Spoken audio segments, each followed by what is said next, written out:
Сәлем достар, бүгін осындай керемет баклажаннан салат дайындаймыз, яғни қысқа банка жабамыз. Видеоны соңына дейін қараңыздар. Ең алдыменен барлық көкөністерімізді 4 бұрышты қылып турап аламыз, яғни кубиктап. Қуырмастан бұрын барлығын дайындап алғанымыз дұрыс. Қызып тұрған сұйық майымызға сәбізімізді салып жақсылап қуырып аламыз. Сұйық майдың қаншасы құйғанымды описанияға қалдырамын.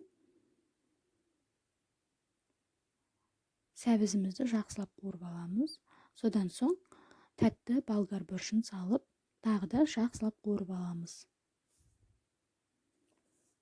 Дәміне қарай тұз саламыз.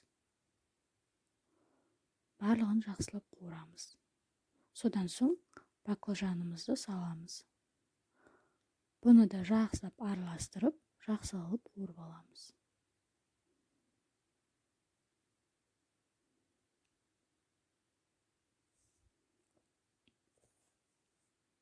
Қақпағын жауып қоямыз 5-10 минутқа.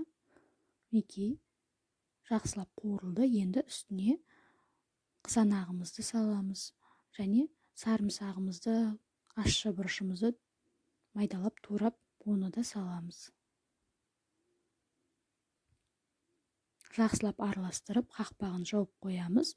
Помидорымыздың өзінің суы шығып, әдемі болады. Ешқандай су құймаймыз.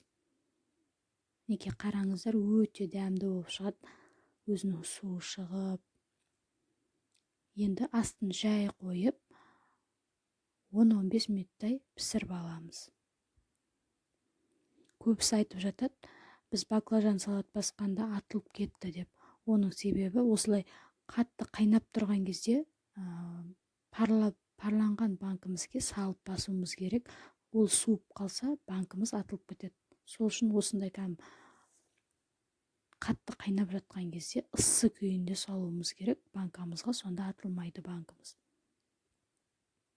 Мінекей банкімізге саламыз және ең бетіне кішкене майын құямыз, бетінің суын яғни. Сонда құрғақ болмайды. Содан соң жақсылап орап, 1-2 күнге жылы жерге қалдыруымыз керек. Орамалмен немесе пледпен орап қойсаңыздар болады.